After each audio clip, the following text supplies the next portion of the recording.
You ever wonder why we're here?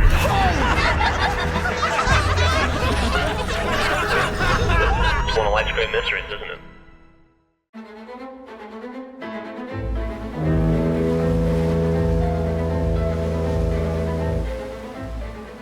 In 2006, intrepid treasure hunters thought they'd hit the jackpot, but confusion over the wreck's identity and questions about their honesty would lead to a bitter court battle and empty pockets. I'm Charlotte. I'm Patrick. Ahoy and welcome aboard Ship Hits the Fan, a podcast about some of history's most notable uh-ohs and whoopsies on the high seas. And in this case, lies, Yeah, some whoops lies.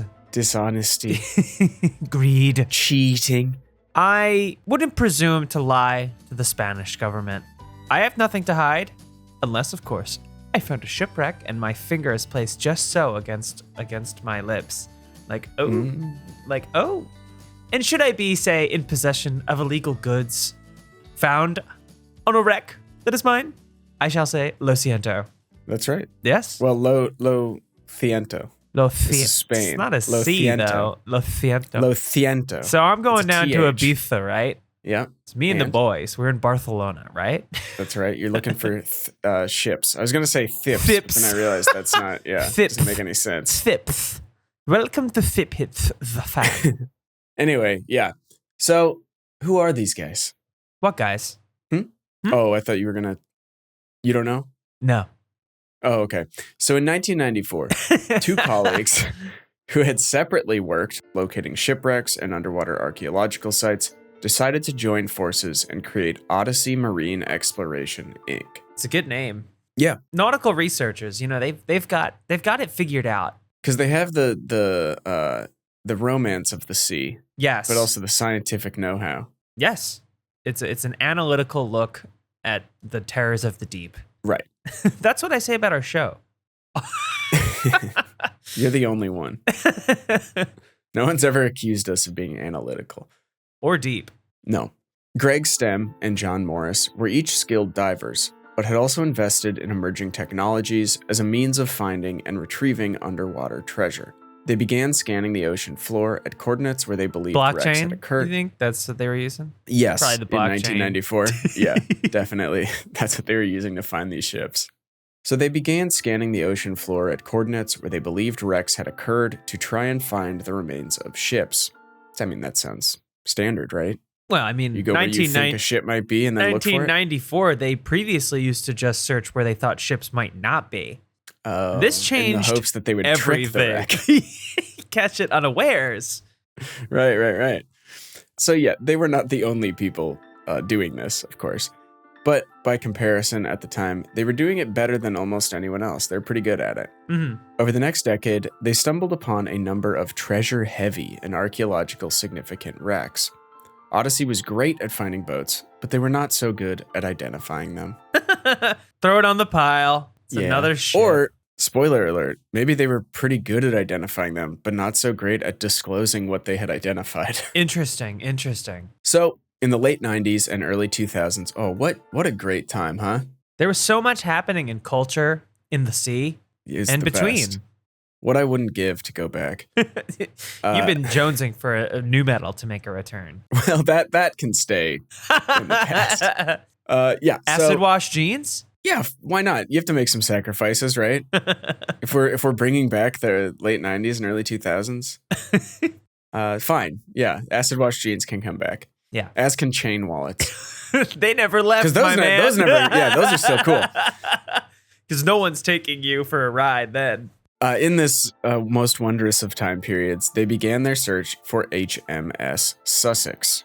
Via ocean scans and accounts of where they believed the ship would be, they stated that they had located the wreck off the coast of Gibraltar, approximately 2,500 feet below sea level. Part of the reason Odyssey was so desperately looking for HMS Sussex is that they believed that when she sank, she was transporting 10 tons of gold to Savoy to purchase the loyalty of Duke Victor Amadeus II. Then, she sunk in a severe storm off the coast of Gibraltar, and that was in 1694. Good year. Good year. Now, I myself have put great wealth and time into pleasing Duke Victor Amadeus II. Yeah.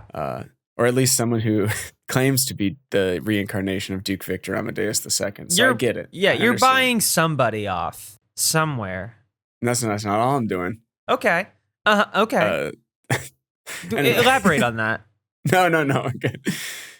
But even though they'd believed they'd found the resting place of the Sussex, they couldn't excavate just yet, as they didn't have permission from the UK government or the government of Gibraltar, which I think is kind of the same because it is a territory of the British government. Mm-hmm.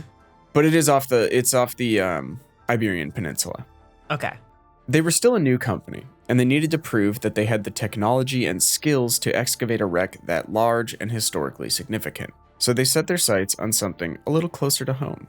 In 2003, they were able to locate and excavate the SS Republic, a Civil War-era steamship that was lost off the coast of Georgia en route to New Orleans. Using sonar and magnetometer technology, along with remotely operated vehicles and underwater photography, and presumably the blockchain, they were able to verify and document the storm damage to the ship and potentially prepare for excavation. Wow. Yeah. They retrieved over 51,000 gold and silver coins, along with 14,000 additional artifacts. It was considered a resounding success, which inspired 2 different documentaries as well as books published about the ship and the treasure. A really big find for dads everywhere. Oh, yeah.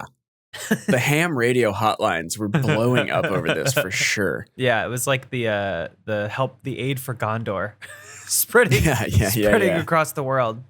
This was the kind of success they needed as proof of concept for continuing their search for the HMS Sussex. While they continued to locate a handful of other smaller wrecks, they began working with the UK government to make plans for locating the Sussex. They began their investigation in December of 2005 and started surveying the area believed to be the resting place of the HMS Sussex. Unfortunately, the Sussex excavation site was dangerously close to something else, Spain. What? Or España. España. In June of 2006, Spain requested that Spanish archaeologists also be included as part of the excavation, just in case this was a Spanish vessel and not the Sussex. Okay. So many S words. Yes. It's all tongue twisters. You mean F words? Yes, I do. Spain had every right to be suspicious of the excavation. Odyssey had all but declared it to be the Sussex, but the excavation area was known to be a common place for wrecks from that area, both Spanish and British, because they were frequently at war. Yeah, that'll do it. Yeah. Loose lips don't sink ships. War sinks ships. Exactly. If anyone found a ship in the vicinity, 50-50 chance it was Spanish. Regardless, the inclusion of the Spanish archaeologists caused a delay in the project, a delay that I don't think ever was resolved. Oh, okay. Because we're done with the Sussex now. Oh. You can, forget the Sussex entirely. Forget the what? That's old news. The Sussex. It's already gone. Oh, okay, good. Due to the delay, Odyssey threw themselves full force into one of their other contracts, this time with the Discovery Channel, our parent company. Wow. Yeah. I feel so close to this company. This I know, experience. Isn't it crazy? They had coordinated with the UK government so that the Discovery Channel could follow them on their search for the Merchant Royal. Now, the Merchant Royal was a 17th century English merchant galleon. She had a tonnage capacity of 700 tons, and she was 157 feet in length. Hold on. How long? 157 feet. 157 divided by 15. Oh, Holy cow, that's over 10 Priuses. Are you serious? Are you kidding me right now? Hang on. Is this a joke? Are you joking? Why wasn't that in the script? I don't know. In addition to her Prius length, she was full-rigged and is known to have had at least 3 masts, all fitted with square sails. She carried a crew of 57 and was outfitted with 32 bronze cannons. That is 32 more than a typical Toyota Prius. Yeah. The Merchant Royal and her sister ship, the Dover Merchant, were built in 1627 in Deptford Dockyard in London. They were specifically built as trading vessels, meant to travel to and from the, in huge quotes here, newly discovered, and huge cartoon quotes, West Indies with gold, silver, and spices. Mm-hmm. You may know the West Indies as the Americas, where there was a large and thriving population and culture. That's weird. How'd they get there if no one had found it yet? Yeah. That's interesting. Well, I hope everything turned out okay for those people. No. Oh. Yeah. But, we're here to talk about the Merchant Royal instead. Yeah. So it was after one such voyage that the Merchant Royal met her tragic fate. Her crew had spent nearly 3 years from 1637 to 1640 trading with the Spanish colonies in the West Indies. At the time, England and Spain were at peace, and trade between the various colonies was common. According to historical accounts, the Merchant Royal left port in the West Indies carrying 100,000 pounds of gold. How much? Charlotte, 100,000 pounds of gold. Wow, imagine how much cash you could get for that. Well, I'm so glad you asked, because today that gold would be worth $2 billion something dollars. Something dollars. The $2 currency billion of the something future. dollars. Wow, that's a lot of gold. It's actually Patrick. it's like 2.25 Oh. bill. Okay. Total $2,369,800,000. That's so much gold. That's so much gold. And in addition to that, they were also carrying 400 bars of Mexican silver. That's about a mil. Maybe. Okay. Probably about a mil. Yeah. Mexican silver. I don't know what I'm doing. It sounds like something, but I haven't quite nailed down what. Yeah. Maybe a tequila. Yeah. Mexican silver. They also had about 500,000 pieces of 8 and other coins. So, needless to say, I think this ship, the Merchant Royal, has become something of a holy grail for shipwreck hunters, because it is a $2 billion payday. Mm-hmm. If you left the $2 billion on the table and just took the mills, you would still be wealthy beyond your wildest dreams. No thanks. I'll just take the mills. Yeah, please, just the mills for me. You keep the bills. Sure, you want that bagged up? I mean, even if you just took the dollars, which I don't have a funny word for, you'd still have $800,000. Probably buckaroonies. Buckaroonies, Probably sure, buckaroonies. Clams? Clams is good. You get to the surface and you go, oh shoot, these are real clams. Oh, I left the bills in the mills and only took the clams. Dang. 1 million Rats. Mexican clams. So, the problem with that quantity of gold is that it is crazy heavy. So heavy, in fact, that the Merchant Royal barely made it across the Atlantic, leaking badly for most of the trip. What, gold? Yeah, probably. Well, eventually, yeah. Yeah, I suppose so. When she arrived with her sister ship in Cadiz, she attempted to make some repairs, but there were limits to what the crew could do without dry docking for months. Mm-hmm. While the Merchant Royal was docked in Cadiz, another ship burned in the harbor.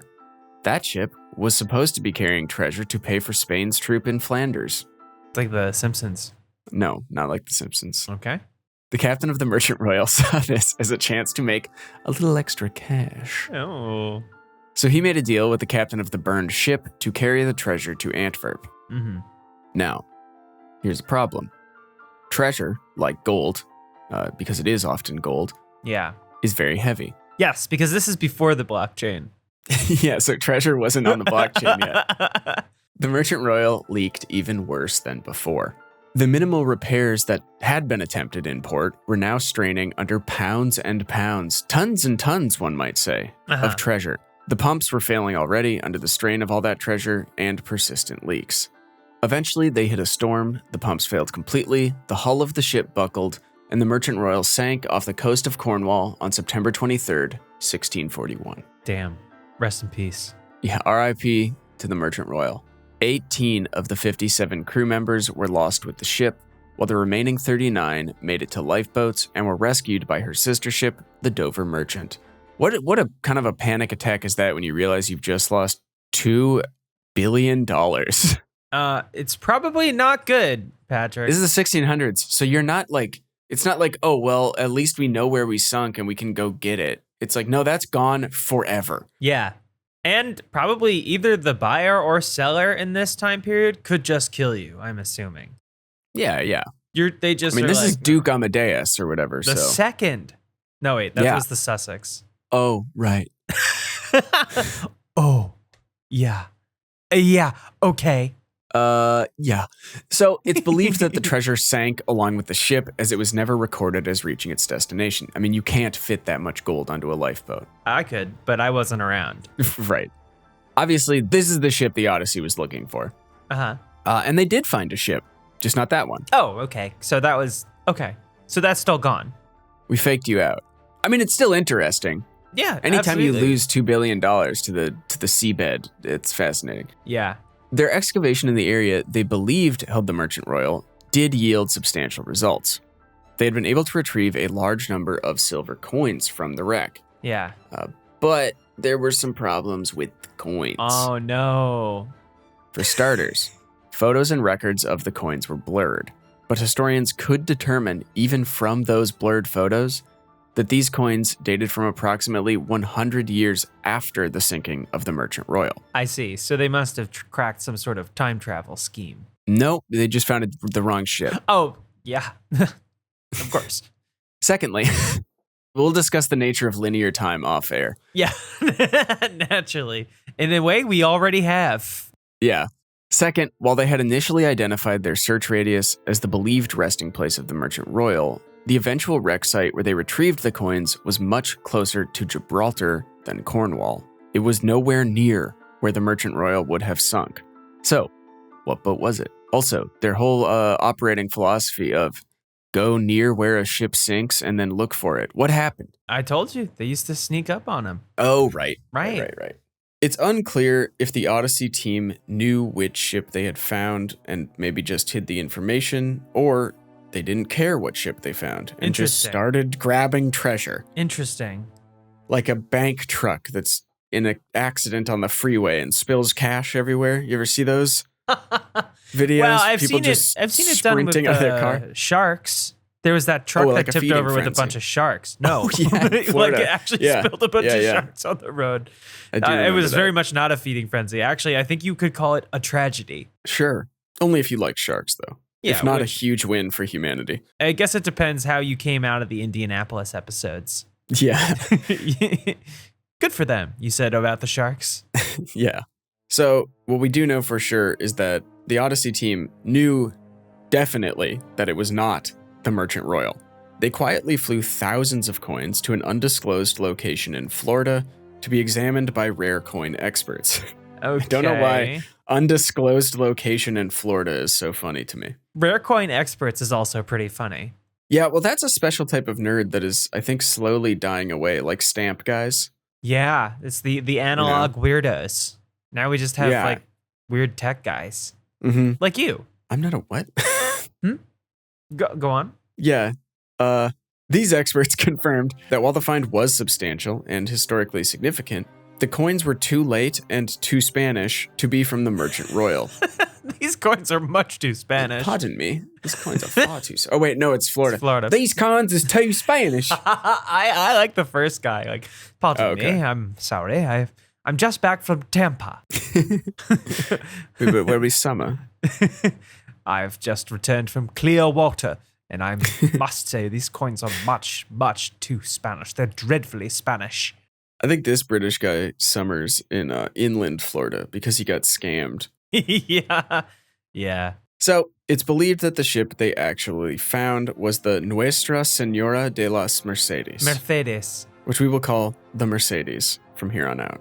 I don't think it's believed that either. I think that is the ship they found, for sure. Yeah, Confirmed, I believe but- it. Yeah. The Mercedes was a Spanish Navy frigate. Since she sank prior to modern record keeping, it's difficult to know the exact specifications of the ship, but we can guess based on other ships that we know, right? Absolutely, off the top of our heads. Looking at ships built around the same time for the same purpose, we can guess that she was likely between 120 to 150 feet long and between 34 to 37 feet wide. Now that's about 2.5 Priuses Yeah, in width. Just about. In the length, I mean, 150 feet. You do the math. Yeah. Her hold would have been approximately 10 feet deep, and she could have maintained a crew of anywhere from 100 to 200 people. Mm-hmm. We do know that the Mercedes carried 36 guns and 2 large bronze cannons. Those cannons, they might come up later. Okay, Put that in the I'll back keep of your it in head. mind. I'm thinking about it. The Mercedes Oh. was sailing... What? The yogurt just meowed into the mic. Oh, okay. Now Leave it in? Yeah, leave it in. Now she's rubbing her face on it. Keep going. Yeah. The Mercedes was sailing off the south coast of Portugal on October 5th, 1804. Mm-hmm. At the time, Spain and England were at peace. which at this time doesn't mean that they aren't occasionally still fighting each other one-on-one, just means that the countries hadn't openly declared war on each other for a little while. I mean, it's like after a breakup, the couple, they weren't very good, but they'll still sleep together every now and then. Occasionally, sure, Occasionally, Yeah, it's just gonna happen. Yeah, until they openly declare war again. Yeah. Today's episode is brought to you by electric e-bikes. Moms do so much already, and all they get is a once-a-year brunch. So change it up this year. Get your mom her very own electric e-bike. Because let's be real, what mom really needs is some quality alone time, and electric e-bikes will take her wherever she wants to go and give her a little breathing room. Electric e-bikes can completely transform how you get around. Whether it's a quick store trip or an outdoor adventure, they've created a mode of transportation that anyone can ride. Their bike models are feature-filled and high quality, and they don't cost a ton either, with financing as low as $73 a month. Plus, they've got tons of customizable options, from the fun XP Lite to a full-on cargo e-bike, the Expedition. You can even add cargo baskets, comfort upgrades, even passenger accessories on some models. Plus, they can reach up to 28 miles per hour, and they're foldable. It's super comfortable, super convenient, and it does fold down to a place where I can store it nicely. Celebrate your mom and give her all the freedom that comes with electric e-bike. Visit electricebikes.com to learn more and explore the epic models Lectric has to offer. That's LECTRIC ebikes.com. Tensions were still high. If you recall from the Queen Anne's Revenge episode, privateering was still legalized under contracts from the Crown. Privateering basically legalized piracy, where one country kind of deputizes you as a pirate to loot and pillage from the ships of the other country. Well, you don't become a pirate until you just keep doing the exact same thing without one country's blessing. Yes, exactly. A fine distinction, but an important one for those guys. Yeah. So that meant that each navy had a little loophole whenever they wanted to attack another country's ships. As long as you weren't flying the flag, I think you can just say, well, we're privateers. Yeah. And you could just say you respect the flag. Yes. Just flying yes, the Union Jack. Yep. So as long as you were doing, sanctioned looting, war crimes were fine. War crimes also not totally nailed down what that meant in this period. I think most things conducted during this time period were not just war crimes, but often crimes against humanity. The Mercedes was in the wrong place at the worst possible time. They were traveling with a flotilla of other ships from Montevideo, Uruguay, to Cadiz in Andalusia.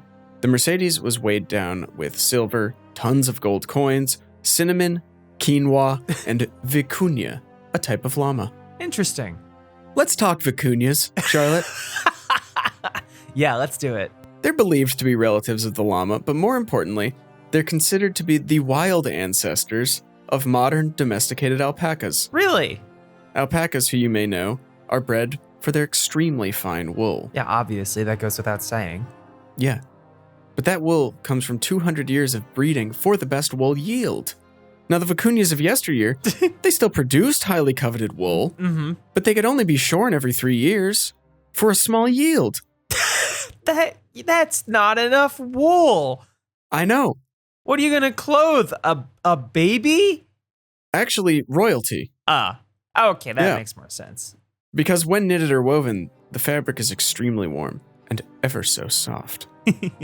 But because it was so scarce, or at least so, difficult to harvest, whatever you call that, the Inca only allowed royalty to wear garments made from this wool. And vicuña's now the national animal of Peru. Wow. And to keep an eye on our store, we'll be putting in one single hoodie made from vicuñan wool.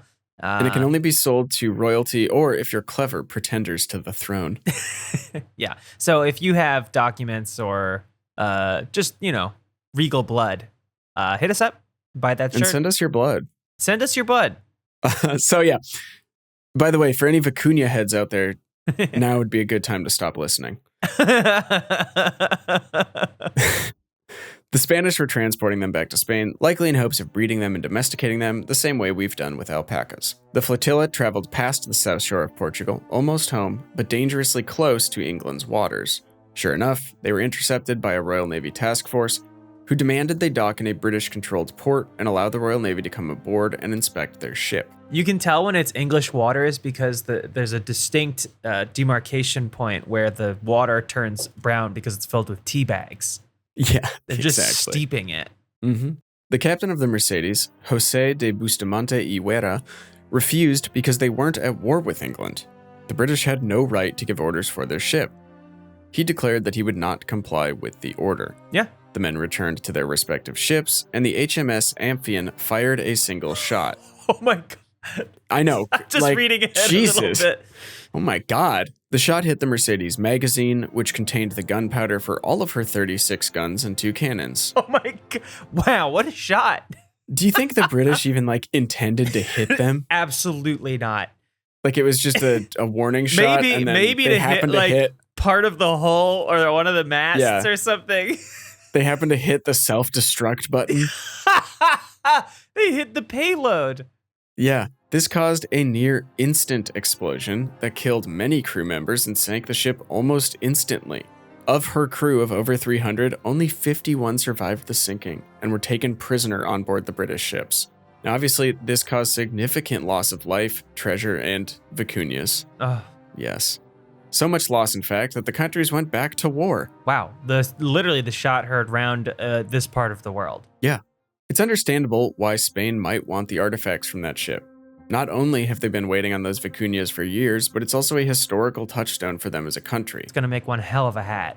I mean, it's an important thing. Absolutely. In an attempt to legally claim the recovered cargo from the dive site, Odyssey filed for an arrest of the cargo on April 4th, 2007. This also required them to publish notice of the arrest the following month. At the time, they still implied the cargo had come from the Merchant Royal, or if not the Merchant Royal, a similar British ship. Mm-hmm. That's important, that it's British. Very, very British. Within 3 weeks, the Spanish government had filed a claim against the cargo, arguing that it was not the Merchant Royal and not British at all, but it was, in fact, the Mercedes. The Mercedes was known to be carrying more than $1 million silver dollars at the time she sank. The Spanish government argued that a large cache of silver coins found in this specific location would be far more likely to be the Mercedes than the Merchant Royal. They were, of course, right. Up until this point, Odyssey had not made any information on the coins available, with the exception of the rare coins experts who had examined them. The following year, in 2008, Odyssey was ordered by a Tampa federal court to disclose details of the wreck site as well as some of the coins for testing to the Spanish government to assist in verifying the identity of the wreck. Wow. What a partnership. Tampa and the Spanish government. Yeah, Tampa, Florida. That's right. During those court proceedings, Odyssey disclosed their location in the Atlantic, which revealed it to be too far south to be the Mercedes. Given that the ship was the Mercedes, it's likely that they just did not disclose the correct coordinates. They probably gave fake coordinates. Cool. So why would they do this? Potentially to place the wreck in international waters. Under typical circumstances, in international waters, salvage law would apply. Salvage law would entitle Odyssey to 90% of any treasure found. In Spain's filed claim, they argued that the wreck fell under sovereign immunity. It's a little confusing, but let's try to break it down. Okay. Multiple sets of laws govern the oceans because they touch everybody and our hearts. That's right. And certain laws can supersede others depending on the situation and location in question. What Spain is arguing is that because it was their naval vessel and it was attacked in peacetime, the sinking of the ship is unlawful, and therefore they should be entitled to any recovered treasure to recoup the loss. Now, granted also, at what point does the statute of limitations on that expire? Because, was it 1694? It was. Yeah, I feel like that's a little, but well, who am I to say? Who are you? I'm not Spanish, nor British. That's true. Kind of a little bit of everything. Yeah, but neither of those. Okay. So, additionally, because some of the cargo was minted in Lima, that's Peru, the Peruvian government filed their own claim to the treasure. Spain agreed to share the treasure in the event of a settlement due to a shared cultural heritage surrounding the wreck. And maybe they just felt bad about, what they did in Peru. Mm-hmm. Probably not. Almost During the court not. proceedings, another of Odyssey's ships traveled through Spanish waters. Spanish authorities stopped and held the ship and demanded to search it. They believed the Odyssey vessel might have been transporting additional salvaged cargo outside the court agreements. There were concerns over the legality of holding the crew without their passports, and Spain responded by declaring that they were operating in their sovereign waters. Unfortunately, those also happened to be Gibraltar's waters, or they were until the UK claimed that they were their waters. I don't understand this. I don't know how this Water is stuff tough. works. Point is, no one could agree. Regardless, Spain released the vessel and agreed not to stop any additional Odyssey vessels without specific cause. Oh man, that sucks. Yeah. In the midst of all of this, Odyssey had failed to produce records refuting Spain's claims.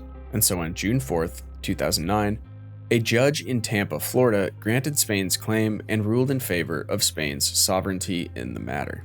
Odyssey appealed, and a different judge in December that same year granted them a stay on the order to turn over the treasure. This order would stay in place until 2011. Okay. Yeah.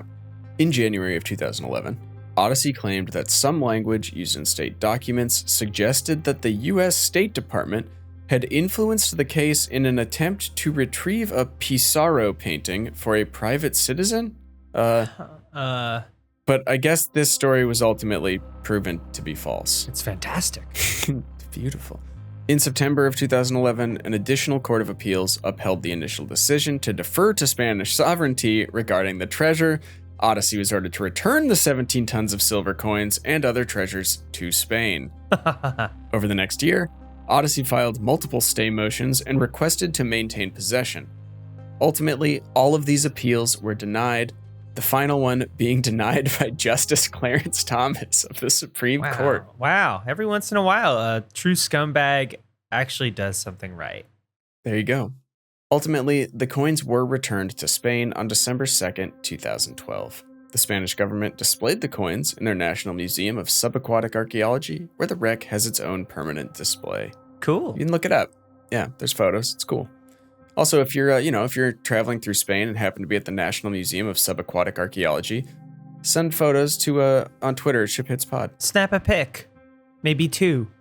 Or on TikTok if you want to record a dance video in front of the coins, you could send that to us as well. I don't know if that's how TikTok works. ShipHitsPod. I'm actually not super clear. I don't have one. I'm too old. I think you can send it to us. Okay. We haven't really used it. Either way, the battle was not quite over for Odyssey. In 2015, a U.S. district court ordered them to pay Spain $1 million for abusive litigation.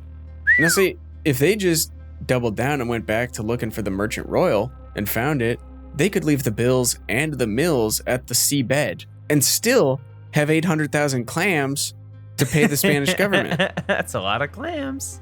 So regarding that $1 million, the judge claimed that Odyssey knew they had a Spanish vessel throughout the entire process and deliberately hid the information in order to secure the cargo. I mean, duh. Yeah.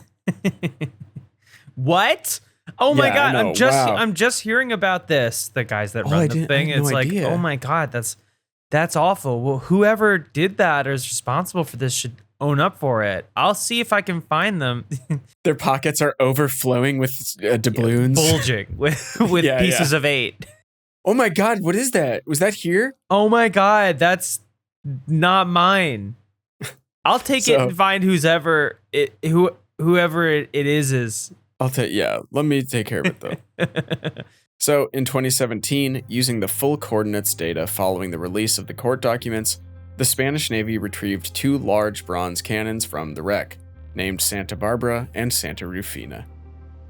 So the cannons were named. That rocks. That's sick.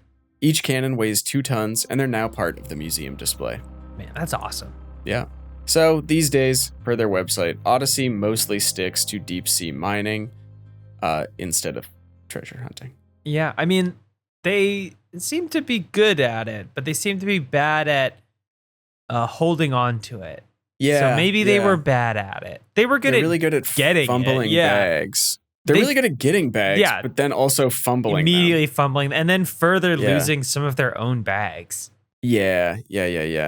I do wonder, like, had they not lied, had they not, like, hidden all this and done all this court stuff, I wonder if they would have been able to just, like, keep a large chunk of it. They probably could have gotten, I don't know how this stuff works, but I would think there's Right. some kind of Yeah. precedent for, hey, you found this like basically historic like heritage site, basically. Why don't we like thank you and honor you for from the people of Spain to you, Odyssey. And instead, you have to return your treasure and pay us $1 million. This is true. Yeah. And that's it. That's all there is That to is it. the Black Swan Project. I don't It- think we've once said Black Swan Project throughout this episode, but that's what this is. That's what this was called. Why is it called that? They were just a fan of the... Of the Darren movie. Aronofsky film? Yeah. I mean, yeah, it's extremely good. Yeah. Mila Kunis doing a great job. You know, Mhm. obviously Natalie Portman, but Mila, I feel like we have to give her flowers. Yeah. Also, there's a graphic novel based on this. Really? Yeah. Is it inside a larger graphic novel about superheroes? Yeah. Yes. All right. Well, Charlotte, Yes, you're a musician. this is true. You've been known to sing. Mm-hmm. Yes? I'm I kind of have the qualities of a bard. Okay. Yeah. Or a clown. You know? A singing clown. Yeah. Thank you. Thank you for that. Clown of song.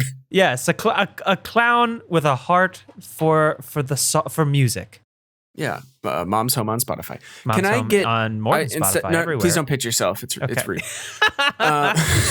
Would you be so kind as instead of an honorable mention today, I would like kind of a siren. Imagine you are luring a young sailor Uh-huh. to his death. Mm-hmm. What are you doing? What are you saying? Okay. This is to replace the foghorn. Controversial, I know. Wow. Okay. It goes probably I'm luring a sailor to his death to be dashed upon the rocks. Yes. Oh boy, it probably would sound something like, "Hey." So just a foghorn? No, that's different. You're not a musician, so I'll give you a pass, but it's Busted. different. So today's honorable mention, as you may have guessed, concerns those half fish, half woman sirens of the sea. Those wondrous aquatic creatures who either lure sailors to the death or, much to the chagrin of their fathers, marry them. That's right, everybody. Mermaids have been spotted in Israel. Yeah, and someone's got to do something about it. This was also in October of last year, so. That's right, baby. Yeah. The city of Kiryat Yam was abuzz with activity after several people claimed to have seen a mermaid. One local was quoted as saying, "I was with friends when suddenly we saw a woman laying on the sand in a weird way. At first I thought she was just another sunbather, but when we approached, she jumped into the water and disappeared. We were all in shock because we saw she had a tail." Okay, kind of burying the lead on that one. Yeah. So was this in fact a mermaid or just a beautiful babe on the beach who decided to go for a swim when a group of men approached her? Excuse me, miss. No. It's like 20 babe, guys approaching a woman on the beach because they're concerned that she's laying down in a weird way. in a weird way. We saw you were laying in a weird way, ma'am. Yeah. Anyway, the town ended up getting so much tourism that the local government has offered a $1 million reward to whoever can photograph the creature. Now, I'm just speculating here. That's so Okay. cool. Will you walk this path with me? I would, except Okay. in place of legs, I have a tail. Oh. So I'll just kind of pull myself along this path with you. My guess here is that they probably, when offering up $1 million reward for the photograph of a mermaid, Mm-hmm. they probably know that they will never, ever have to pay that money, Oh, we don't know that. right? Okay. We don't, or you don't. They do, though. I'm sorry, you don't have a hopeful soul. Yeah, well, That's, I mean, it saves me millions of dollars, though, not having a that's hopeful gotta juice the coverage, right? Because if it's like an article, it's like man sees woman has tail, and it's like, but now when you're like town offers $1 million reward, well, then you're getting into like the fantastic. You're getting into a whole Yes. different territory. Yes. That's good PR, you know. Oh, yeah. And I would hope that the people of Kiryat Yam are engaging in all kinds of hijinks to maybe find this elusive mer woman, or they're making up hoaxes, or they're trying to I feel like if this were a movie, at some point someone would like dress up like a dog in like a costume, or put like a woman's face like mask on a porpoise. Mm-hmm. That seems like how this would kind of proceed. Yeah. Wherever she is, below the depths, I'm sure, singing with all manner of sea creatures. I hope she's doing well. Yeah, and she's probably, I mean, we agree she's probably a 10, right? Yeah, absolutely. There's no question about it in my mind. I don't know why a group of strange men would approach her otherwise. A large group of men. A large group of men just out and about. Yeah. Storming down the beach, fully clothed. They're not in like beach attire. No, they are not. They're wearing suits. Yeah. Yeah. Cool. That's our show. That is our show. And guess what, Patrick? What's that? That show, it's written by Paige Wesley. Okay. And that very same show, it's edited by Kelly Reynolds. Well, then who the hell did the show art? I'm so glad you asked. Stevie Jude. Oh, God. Okay. I was worried we wouldn't have that info. No, I've got a source. Okay. I've got someone on the ground. And they hold on. They're telling me that I'm Charlotte. Okay. And who am I? They said they don't have you in their books. Oh, okay. Well, I can confirm I am Patrick. Okay. Well, I'll wait until my guy says so. Yeah. Best be safe. Thanks, everybody. See Hold you on. next week. Wait. He's saying that. Yes. Mm-hmm. May your bones bleach in what? In what? The line went dead. Damn. Off the top of my head, I would guess stones. All right. Well, may your bones bleach in these stones. See you next week. Bye, everybody.